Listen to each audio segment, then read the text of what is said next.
समस्त को शुभ संध्या। आम मैंने आज दशम श्रेणी साहित्य सिंधु बहीर गद्य विभाग एक गद्य आलोचना करवा। जन्मभूमि सारकता को एठारे अति संक्षिप्त आलोचना करवा। जन्मभूमि गद्यटी डॉक्टर कृष्णचंद्र पाणिग्राही द्वारा रचित। से जड़े सुपरिचित ऐतिहासिक थे। से जड़े वृत्ति अध्यापक थे। रचित प्रबंध मानस पुस्तक यही जन्मभूमि गद्यटी संगृहीत कराଯାଇଛି। लेखक एठारे जन्मभूमि प्रकृत अर्थ कौन, जन्मभूमि महत्व कौन और जन्मभूमि जो एक परिवारवाद सुसंपर्क कथा किपरि समय अनुजाई बदली जाउची ताको उल्लेख करिसंती एवं जन्मभूमि व्यापक अर्थ कथा उल्लेख करिसंती। तत्सहित आमर प्रकृत चिंताधारा जन्मभूमि ग्रामरु राज्य, राज्यरु देश, देशरु महादेश, महादेशरु विश्व हेबा उचित बोली से दर्शाई। यह हूँ आमर कवितार पृष्ठभूमि। जदि आम कवितार सारम कथा बा मर्मवाणी को बुझा, प्राबंधिक बा लेखक कृष्णचंद्र पाणिग्राही प्रथमे जन्मभूमि महत्व को बुझाइବାକୁ चेष्टा କରିଛନ୍ତି। जन्मभूमि प्रकृत अर्थ कौन से बुझाइବାକୁ चेष्टा କରିଛନ୍ତି। आमर प्रकृत जन्मभूमि कहले लेखक अनुजाई आम माँ गर्भर जन्म होगा पर आमर कमल पादटी जो ग्रामर माटी को प्रथमे स्पर्श कला ता हूँ आमर प्रकृत जन्मभूमि। कारण से गाँव आम बाल्य शिक्षा समाप्त कलु। से गाँवर पानी पवन फल पुष्प इत्यादि सहित आम जड़ित हेलु बा से गाँवर पर्वपराणी सहित जड़ित हेलु। ताही प्रकृत जन्मभूमि लेखक दर्शाई। किंतु मनीषर बा समयर चक्र रे आमे माने जो कर्मर दायित्व नहीं बा दायित्व नेलु ता द्वारा आमर जन्मभूमि व्यापक हो गला। अर्थात आम जो भूखंड रोचु बा जो माटी रोचु ताला पृथ्वी। ये पृथ्वी उपर समस्त भूखंड अच्छी। तेणु आमर जन्मभूमि डाकटा गाँव राज्य, राज्य देश, देश महादेश, महादेश विश्व आड़ को इंगित होछि। तेणु आमे माने निजर कर्म मध्य डूबी रही जन्मभूमि परिव्याप्त आ जन्मभूमि व्यापक अर्थ को ग्रहण करिनेलु। आमे माने ग्राम्य जीवन रे बाल्य शिक्षा समाप्त करिया परे निजर कर्म अन्वेषण रे बा वृत्तिर अन्वेषण रे आमे सहर जीवन को आपणे नेलु एवं सहर जीवन रे आमे निज कर्म रे एते डूबी गलो जे कालक्रमे आमे से पुराना संपर्क को बा पुराना सेतु को धीरे धीरे भूली गलु। संपर्क सेतु दुर्बल हो गला। कारण आमे व्यापक अर्थ जन्मभूमि सेवा करने निज कर्म डाकरा जो कर्म ही धर्म, धर्म ही कर्म योजना रे सामिल हो गलु। पुनर्बार आमे से ग्राम्य जीवन को फेरिबा संभव है नहीं। जदि भी फेरिलु अल्प किछि क्षण पाई फेरिलु से ग्राम्य जीवन रहिबा आम पाई संभव हो पारिला नहीं। कहीं जन्मभूमि डाकरा थिला सेवा करिया पाई। प्रत्येक मनीष निजर कर्म माध्यम रे ही देश तथा राज्य सेवा करिथाए। ताहा ही देश सेवा। से कर्म माध्यम रे पारिश्रमिक पाई थाए। किंतु से कर्म रे देश सेवा, राज्य सेवा प्रत्यक्ष वा परोक्ष भाव रे निश्चय जड़ित अछि। तेणु लेखकर कहवा अर्थ है एठारे जन्मभूमि परिव्याप्त बा जन्मभूमि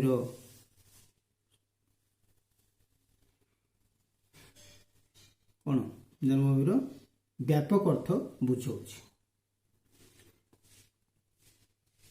आम सहरी जीवन एपरी अभ्यस्त हो जे ग्राम्य जीवन आउ चलवा आम पाखे असह्य हो पड़ा। एवं शिक्षित व्यक्ति जे ग्राम्य जीवन दूर रही सहर जीवन रहा से ग्राम्य जीवन संपूर्ण रूपे दूरे गला। यह प्रत्येक गाँव अच्छी, प्रत्येक राज्य अच्छी, प्रत्येक देश अच्छी। यह हूँ गोटे साधारण समस्या नुह, ଏହା ହେଉଛି ସାର୍ବଜନୀନ ସମସ୍ୟା, ଆମର ସମାଜର ଗୋଟିଏ ସମସ୍ୟା। ସମସ୍ୟା ତ କହିବା ଭୁଲ ହେବ। କର୍ମର ଡାକରାରେ ମଣିଷ ନିଜର କର୍ମ କରିବା ପାଇଁ ନିଜର ସ୍ଥାନ ପରିବର୍ତ୍ତନ କରୁଛି। ସ୍ଥାନ ପରିବର୍ତ୍ତନ ସମୟରେ କର୍ମରେ ଏତେ ବୁଡ଼ି ରହୁଛି ଯେ ପଛ ଜୀବନକୁ ସେ ଆଉ ଫେରି ପାରୁନି। ହେଇପାରେ ସାର୍ବଜନୀନ ସମସ୍ୟା, କିନ୍ତୁ ଆମେମାନେ ସେଇ କଥାର ମର୍ମକୁ ବୁଝିବା ଉଚିତ। ଯେପରିକି ଗୋଟିଏ ମଣିଷ ଗୋଟିଏ ଧର୍ମରୁ ଅନ୍ୟ ଧର୍ମକୁ ଯଦି ଧର୍ମ ପରିବର୍ତ୍ତନ କରେ, ପୁନର୍ବାର ସେ ଆଉ ପଛ ଧର୍ମକୁ ଫେରେ ନାହିଁ। ସେହିପରି ଆମେ ସହର ଜୀବନକୁ ଆସିଲା ପରେ ଗ୍ରାମ୍ୟ ଜୀବନଠାରୁ ସମ୍ପୂର୍ଣ୍ଣ ଭାବେ ଦୂରେଇ ଗଲୁ। ଲେଖକଙ୍କର କହିବାର ମର୍ମ ଥିଲା, ଆମେ ଯେଉଁ ଗାଁରେ ଜନ୍ମ ହୋଇଥିଲୁ, ଯେଉଁ ଗାଁରେ ବାଲ୍ୟ ଶିକ୍ଷା ସମାପ୍ତ କରିଥିଲୁ, ଯେଉଁ ଗାଁର ପାଣି ପବନ ଫଳ ପୁଷ୍ପ ନଦୀ ନାଳରେ ଆମେ ସମ୍ପୂର୍ଣ୍ଣ ରୂପେ ଜଡ଼ିତ ଥିଲୁ, ସେହି ଗାଁକୁ କାଳକ୍ରମେ ସମୟକ୍ରମେ ଯେତିକି ଗୁରୁତ୍ୱ ଦେବା କଥା, ଯେତିକି ସମୟ ଦେବା କଥା, ତା ଭୁଲିଗଲୁ। ସେ ଗାଁରେ ଯେଉଁ ସୁସମ୍ପର୍କ ଥିଲା, ବାଲ୍ୟ ଜୀବନରେ ଯେଉଁ ଆମର ସୁସମ୍ପର୍କ ଥିଲା, ଗାଁ ଭିତରେ ଦାଦା ଖୁଡ଼ୀ ମଉସା ମାଉସୀ ଅଜା ଆଈ ଡାକରେ ଗାଁଟି ସ୍ନେହଭରା ଥିଲା। ଗାଁ ମଧ୍ୟରେ ଯେଉଁ ବିଭିନ୍ନ ପର୍ବପର୍ବାଣୀର ଆୟୋଜନ ଥିଲା, ଯେଉଁ ଭାତୃ ସମ୍ପର୍କ ଥିଲା, ପରସ୍ପର ମଧ୍ୟରେ ଯେଉଁ ସୁଖ ଦୁଃଖରେ ଆମେ ଠିଆ ହେଇପାରୁଥିଲୁ, ତାହା ଆମେ ସହର ଜୀବନରେ ପାଉନୁ। ବା ବର୍ତ୍ତମାନ ସମୟର ଚକ ଏପରି ଗଡ଼ିଗଲା ଯେ ସେହି ପଲ୍ଲୀ ଜୀବନରେ ବା ସେ ଗାଁ ଜୀବନରେ ମଧ୍ୟ ସେହି ସମ୍ପର୍କର ସେତୁ ଆଜି ନାହିଁ। ନଥିବାର କାରଣ ହେଲା, ଯେଉଁ ଶିକ୍ଷିତ ଗୋଷ୍ଠୀ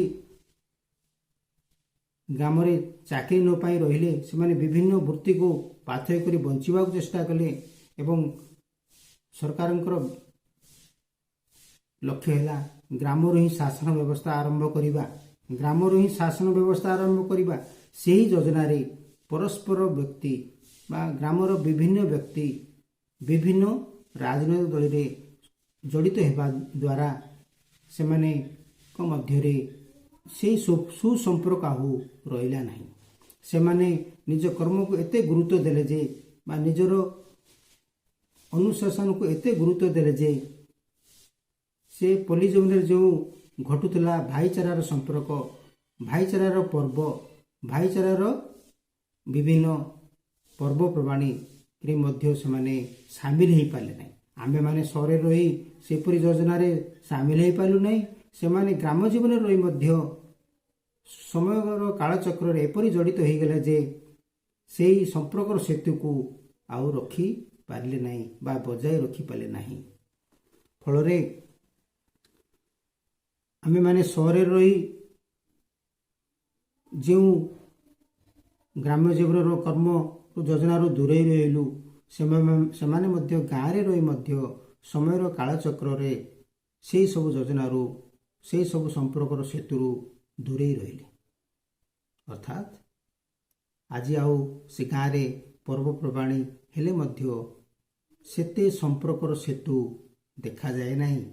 ପରସ୍ପର ମଧ୍ୟରେ ସୁଖ ଦୁଃଖର ସାଥୀ ଦେଖାଗଲେ ମଧ୍ୟ, ସହାୟକ ଥିଲେ ମଧ୍ୟ ସେ ଭାବଧାରା ଆଜି ଆଉ ନାହିଁ।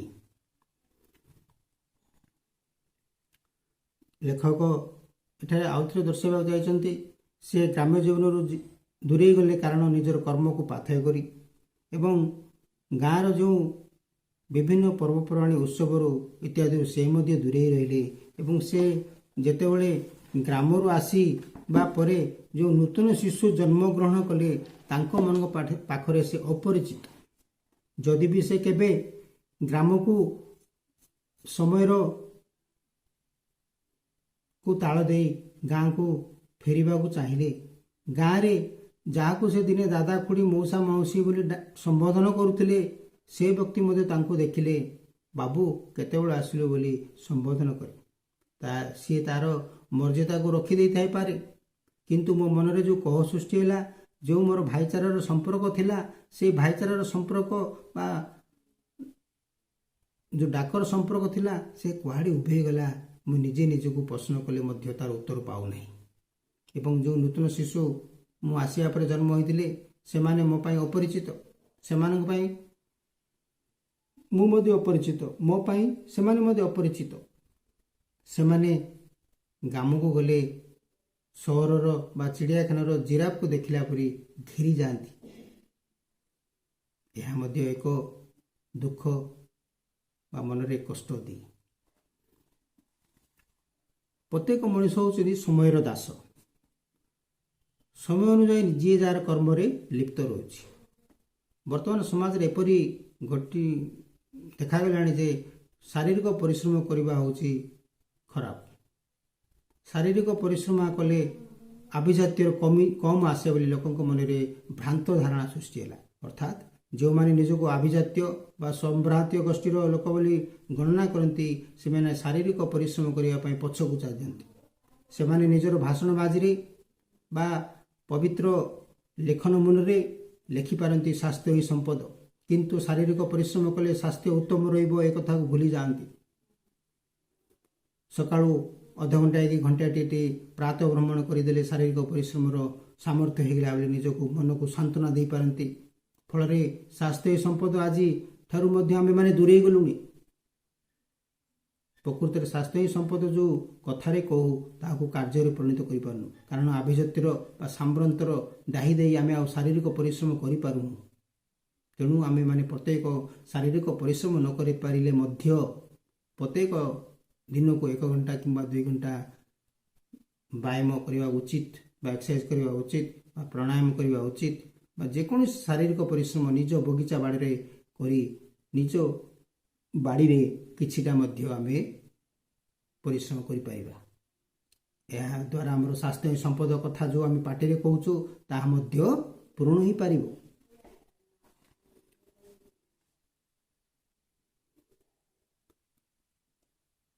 ଯେଉଁମାନେ ସହରରେ ପ୍ରତିଷ୍ଠିତ ହେଲେ ସେମାନେ ଆଉ ଗାଁକୁ ଫେରିବାକୁ ଚାହାନ୍ତି ନାହିଁ, କାରଣ ପଲ୍ଲୀ ଜୀବନରେ ସେମାନେ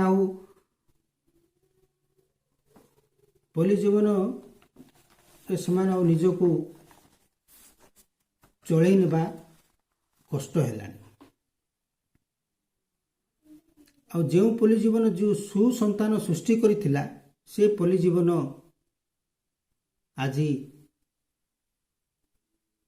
ଏ ବିଶ୍ୱର ବ୍ୟାପକ ଜନ୍ମଭୂମି ଆଦରେ ନିଜ ମନକୁ ସାନ୍ତ୍ୱନା ଦେଉଛି। କିନ୍ତୁ ଯେଉଁ ପଲ୍ଲୀ ବା ଯେଉଁ ଗ୍ରାମ ସୁସନ୍ତାନ ସୃଷ୍ଟି କରି ବ୍ୟାପକ ଅର୍ଥରେ ଜନ୍ମଭୂମିକୁ ରକ୍ଷା କରିବା ପାଇଁ ସୁସନ୍ତାନ ତାର ଗ୍ରାମରୁ ଫେରାଇ ଏ ବିଶ୍ୱର କଲ୍ୟାଣ ପାଇଁ ଯାହାକୁ ସେ ପଠେଇଥିଲା ବା ସହରକୁ ପଠେଇଲା, ସେ ନିଜକୁ ନିଜେ ସାନ୍ତ୍ୱନା ଦିଏ ପଲ୍ଲୀ, କିନ୍ତୁ ପ୍ରକୃତରେ ପଲ୍ଲୀରେ ସେ ବାସନା ଯାଉ ନାହିଁ।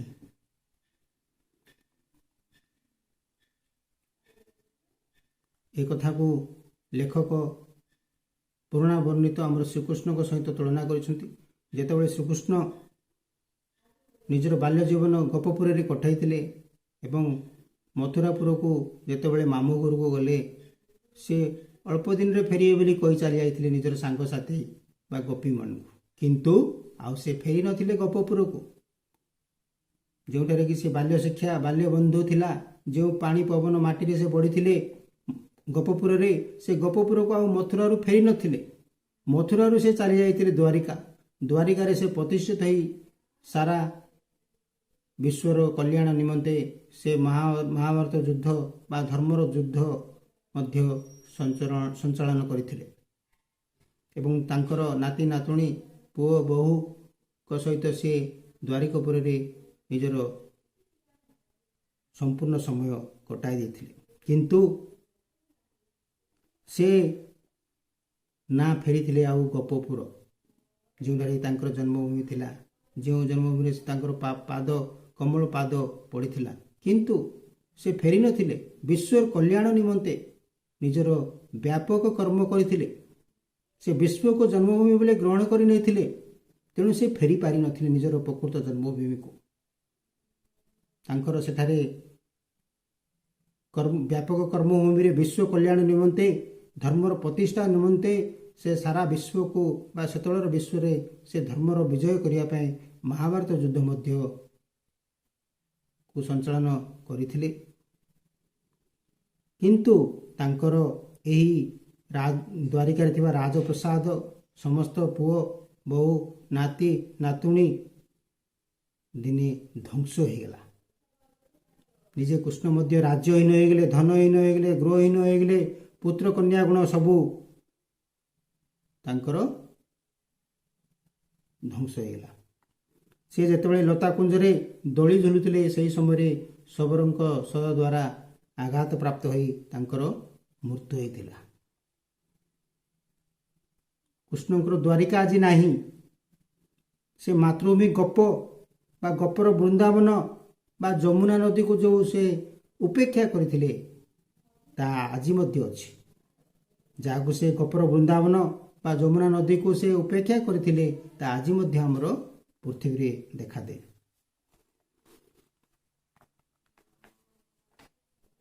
ତେଣୁ କବିଙ୍କର ଲେଖକଙ୍କର କହିବାର ଅର୍ଥ ହେଲା ଆମେମାନେ ଯେଉଁ ପ୍ରକୃତ ଜନ୍ମକୁ ଯେଉଁ ଉପେକ୍ଷା କରୁଛୁ ତାକୁ ଉପେକ୍ଷା କରିବା ନାହିଁ, ନଚେତ ଆମମାନଙ୍କୁ ମଧ୍ୟ ଦିନେ ନା ଦିନେ ଏପରି ଭୋଗିବାକୁ ପଡ଼ିପାରେ। କିନ୍ତୁ ଆମର ଜନ୍ମଭୂମିର ସେ ଆଉ ଗୋଟିଏ କଥା ଦର୍ଶାଇବାକୁ ଚାହିଁଛନ୍ତି। ଜନ୍ମଭୂମିର ପ୍ରକୃତ ଅର୍ଥ ହେଲା ଏ ବିଶ୍ୱର କଲ୍ୟାଣ। ଯେପରି କୃଷ୍ଣ ଗୋପପୁରକୁ ଭୁଲିଯାଇ ସାରା ବିଶ୍ୱରେ ଧର୍ମର ପ୍ରତିଷ୍ଠା କରିଥିଲେ, ସାରା ବିଶ୍ୱକୁ ନିଜର ଜନ୍ମଭୂମି ଗ୍ରହଣ କରିଥିଲେ, ସେହିପରି ନିଜ କର୍ମ ମାଧ୍ୟମରେ ନିଜ ଗାଁକୁ ମଧ୍ୟ ଜନ୍ମଭୂମି ଗ୍ରହଣ କର, ନିଜ ରାଜ୍ୟକୁ ବି ଗ୍ରହଣ କର, ଦେଶକୁ ବି ଗ୍ରହଣ କର, ମହାଦେଶ ତଥା ବିଶ୍ୱକୁ ମଧ୍ୟ ଜନ୍ମଭୂମିର ବ୍ୟାପକ ଯୋଜନାରେ ସାମିଲ କରି ନିଜକୁ କର୍ମରେ ବୁଡ଼େଇ ପାରିଲେ ଏ ଭଗବାନ ଯେଉଁ ମଣିଷ ଜନ୍ମ ଆମକୁ ଦେଇଛନ୍ତି ସେଥିରେ ଆମେ ଉପକୃତ ହୋଇପାରିବା ବୋଲି ଦର୍ଶକଙ୍କର ମର୍ମବାଣୀ ଏଠାରେ ଉପସ୍ଥାପନ ହେଉଛି। ତେଣୁ ଜନ୍ମଭୂମିର ଡାକଟା ଆମର ବ୍ୟାପକ। ଏଠାରେ ଯେଉଁଠାରେ ଜନ୍ମ ହୋଇଥିଲୁ ତାହା ମଧ୍ୟ ଜନ୍ମଭୂମି। ଯେଉଁ ଭୂଖଣ୍ଡରେ ରହୁଛୁ ଏହି ଭୂଖଣ୍ଡଟା ହେଉଛି ଆମର ପୃଥିବୀ ଉପରେ ଅବସ୍ଥିତ ଏବଂ ପ୍ରତ୍ୟେକ ଗ୍ରାମ, ରାଜ୍ୟ, ସହର, ଦେଶ, ମହାଦେଶ ଏହି ପୃଥିବୀ ଉପରେ ଅବସ୍ଥିତ। ପରସ୍ପର ଭିତରେ ସମ୍ପର୍କ ଅଛି କାରଣ ଆମେ ଏ ପୃଥିବୀ ପୃଷ୍ଠରେ ରହୁଛୁ। ତେଣୁ ଆମର ଜନ୍ମଭୂମିର ବ୍ୟାପକ ଅର୍ଥ ହେଉଛି ଆମର ଗାଁ, ରାଜ୍ୟ, ଦେଶ, ମହାଦେଶ, ବିଶ୍ୱ। ତେଣୁ ଏସବୁର କଲ୍ୟାଣ ନିମନ୍ତେ ନିଜ କର୍ମ ମାଧ୍ୟମରେ ଏହାକୁ ଆହୁରି ଉନ୍ନତତର ଆଡ଼କୁ ନେଇପାର। ପ୍ରବନ୍ଧର ଶେଷ ପର୍ଯ୍ୟାୟରେ କବି ଲେଖକ କହିବାକୁ ବା ଉପସ୍ଥାପନ କରିଛନ୍ତି ଆମେମାନେ ଯେ ଏପରି ମହାପୁରୁଷମାନଙ୍କୁ ଦେଖୁଛୁ ଯେଉଁମାନେ ପଲ୍ଲୀ ଜୀବନରୁ ଆରମ୍ଭ କରି ବିଶ୍ୱକୁ ବିଶ୍ୱବ୍ୟାପୀ କରିଛନ୍ତି, ସେମାନେ ଆମର ନମସ୍ୟ। ସେମାନେ ପାଶ୍ଚାତ୍ୟ ଶିକ୍ଷା ଗ୍ରହଣ କରିଥିଲେ ମଧ୍ୟ ପାଶ୍ଚାତ୍ୟ ଶିକ୍ଷାଗୁର ସମ୍ପର୍କକୁ ଛିନ୍ନ କରି ନିଜର ମହାନୁଭାବକୁ ପରିଚୟତା ରଖି ଯାଇଛନ୍ତି। ଦିଲ୍ଲୀରୁ ନିଜର ପଲ୍ଲୀ ପର୍ଯ୍ୟନ୍ତ ବ୍ୟାପକ କରିଛନ୍ତି, ସେମାନେ ଆମର ନମସ୍ୟ। ଆମେ ବା ଯେଉଁମାନେ ଆମର ପଲ୍ଲୀ ଜୀବନକୁ ସମ୍ପୂର୍ଣ୍ଣ ରୂପେ ଭୁଲି ଯାଇଛନ୍ତି ସେମାନେ ପ୍ରକୃତରେ ନିଜକୁ ସନ୍ତୁଷ୍ଟ କରିପାରି ନାହାନ୍ତି ବା ନିଜେ ଯେଉଁ କଥା କୁହନ୍ତି ତାହା ପ୍ରବଞ୍ଚନା ବୋଲି ମନେ ହୁଏ। ବାସ୍ତବରେ ଯଦି ଆମେ ଭଲ ଗ୍ରାମବାସୀ ହୋଇପାରିବା ତେବେ ଆମେ ଭଲ ଓଡ଼ିଶାବାସୀ ହୋଇପାରିବା। ଯଦି ଆମେ ଭଲ ଓଡ଼ିଶାବାସୀ ହୋଇପାରିବା ଭଲ ଭାରତୀୟବାସୀ ହୋଇପାରିବା। ଯଦି ଭଲ ଭାରତୀୟବାସୀ ହୋଇପାରିବା ତେବେ ଭଲ ବିଶ୍ୱବାସୀ ହୋଇପାରିବା। ଲେଖକଙ୍କର କହିବାର ମର୍ମ ହେଲା ଆମେମାନେ ଯେଉଁ ଗାଁରେ ଜନ୍ମ ହୋଇଛୁ ସେଠାରୁ ଜନ୍ମଭୂମିରୁ ଆରମ୍ଭ କରି ଗ୍ରାମ, ରାଜ୍ୟ, ଦେଶ, ମହାଦେଶ, ବିଶ୍ୱ କଥା ହିଁ ଚିନ୍ତା କରିବା ଉଚିତ। ଜନ୍ମଭୂମିର ବ୍ୟାପକ ଡାକ ପରିବର୍ତ୍ତନ ହେଲେ ମଧ୍ୟ କର୍ମକୁ ଦାହି ଦେଇ ଆମର ଜନ୍ମ ହୋଇଥିବା ଗାଁକୁ ଭୁଲିଯିବା ନାହିଁ ବା ପଲ୍ଲୀ ଜୀବନକୁ ଭୁଲିଯିବା ନାହିଁ। କାରଣ ପଲ୍ଲୀ ଜୀବନ ହିଁ ଆମକୁ ସୁସନ୍ତାନ ଦେଇ ଆଜି ଏହି ସାରା ବିଶ୍ୱକୁ ସୁଶାସନ କରୁଛି। ପଲ୍ଲୀ ଜୀବନରୁ ହିଁ ସମସ୍ତେ ବର୍ତ୍ତମାନ ପୃଥିବୀ ପୃଷ୍ଠରେ ଦେଖାଯାଉଥିବା ବିଭିନ୍ନ ମହାପୁରୁଷ ବା ବିଭିନ୍ନ ବିଶିଷ୍ଟ ବ୍ୟକ୍ତି ମଧ୍ୟ ତାଙ୍କର ଜୀବନକାଳ ପଲ୍ଲୀ ଜୀବନରୁ ଆରମ୍ଭ ହୋଇଥିଲା। ତେଣୁ ଏହି ପଲ୍ଲୀ ଜୀବନ ହିଁ ଏ ବିଶ୍ୱକୁ ସୁସନ୍ତାନ ଦେଇଛି। ଏ ସୁସନ୍ତାନର କର୍ତ୍ତବ୍ୟ ହେଲା ପଲ୍ଲୀ ଜୀବନକୁ ମଧ୍ୟ ଆମେ ଗୁରୁତ୍ୱ ଦେବା ବା ପଲ୍ଲୀ ଜୀବନରେ ମଧ୍ୟ ଆମର ଯେଉଁ ଭାଇଚାରାର ସମ୍ପର୍କ ଥିଲା ବା ସ୍ନେହଭରାର ସମ୍ପର୍କ ଥିଲା ଏ ବିଶ୍ୱରେ ପ୍ରତିଷ୍ଠା କରିବା। ଫଳରେ ଏ ବିଶ୍ୱ ହୋଇଯିବ ଗୋଟିଏ ପରିବାର। ତେଣୁ ଆମର କୁହାଯାଉଛି ବସୁଦେବ କୁଟୁମ୍ବମ୍, ଅର୍ଥର ଗୁରୁତ୍ୱ ବୁଝିବ। କବିଙ୍କର ମର୍ମ ହେଲା ଯେଉଁ ପଲ୍ଲୀ ଜୀବନରେ ଆମର ଭାଇଚାରାର ସମ୍ପର୍କ ଥିଲା, ସ୍ନେହଭରାର ସମ୍ପର୍କ ଥିଲା, ଯେ ଅଜା କୁଡ଼ି ମଉସା ମଉସା ଡାକରେ ସମ୍ପର୍କ ଥିଲା, ଯେଉଁ ବାସନା ଥିଲା ସେହି ବାସନାକୁ ଆମେ ଜନ୍ମଭୂମିର ଡାକରା ବା ଜନ୍ମଭୂମିର ବ୍ୟାପକ ଅର୍ଥରେ ସାରା ବିଶ୍ୱରେ ପ୍ରତିଷ୍ଠା କରିବା, ସାରା ବିଶ୍ୱରେ ଜନକଲ୍ୟାଣ କାର୍ଯ୍ୟ କରିବା, ସାରା ବିଶ୍ୱରେ ଆମେ ପ୍ରତ୍ୟେକର ସୁଖ ଦୁଃଖରେ ଭାଗୀ ହେବା ଏବଂ ସାରା ଦେଶରେ ବା ସାରା ରାଜ୍ୟରେ ବା ସାରା ପୃଥିବୀରେ ଏହି ବିଶ୍ୱ କଲ୍ୟାଣ ପାଇଁ କାର୍ଯ୍ୟ କରିବା। କର୍ମ ମାଧ୍ୟମରେ ହିଁ ଆମର କାର୍ଯ୍ୟ, କର୍ମ ମାଧ୍ୟମରେ ହିଁ ଆମର ଦେଶ ସେବା, କର୍ମ ମାଧ୍ୟମରେ ହିଁ ଆମର ମାନବ ସେବା।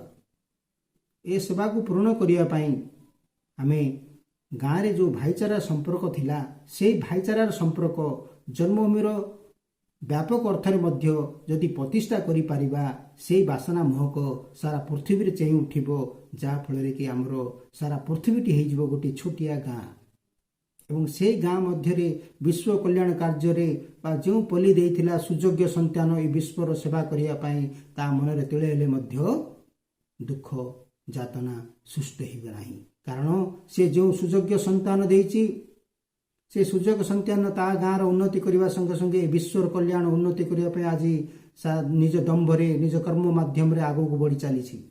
ତେଣୁ ସେ ପଲ୍ଲୀ ଜୀବନ ମଧ୍ୟ ତାର ଦୁଃଖ ଯାତନାକୁ ଭୁଲି ଯାଇ ସୁଯୋଗ ସନ୍ତାନକୁ ଦେଇଛି ବୋଲି ବୁକୁ ଫୁଟେଇ ହସି ପାରିବ। ତେଣୁ ଆମ୍ଭେମାନେ ମଧ୍ୟ ବୁଝିବାକୁ ଚେଷ୍ଟା କରିବା, ଆମେ ଯେଉଁ କର୍ମଠାରେ ଥିଲେ ମଧ୍ୟ, ଯେଉଁ ସ୍ଥାନରେ ଥିଲେ ମଧ୍ୟ, ଆମର କର୍ମ ଯୋଜନା ବଡ଼ ହେଲେ ମଧ୍ୟ, ଜନ୍ମଭୂମିର ଡାକରା ବଡ଼ ହେଲେ ମଧ୍ୟ, ଜନ୍ମଭୂମିର ପରିବ୍ୟାପ୍ତ ବଡ଼ ହେଲେ ମଧ୍ୟ ଆମ ଗାଁରେ ଥିବା ଆମର ସେ ବାପା ମାଉସୀ ଦାଦା ଖୁଡ଼ି ଗାଁ ଜୀବନର ଉନ୍ନତି କଥାକୁ ଚିନ୍ତା କରିବା। ଗାଁ ଠାରୁ ହିଁ ସହର, ସହର ଠାରୁ ହିଁ ରାଜ୍ୟ, ରାଜ୍ୟ ଠାରୁ ହିଁ ଦେଶ।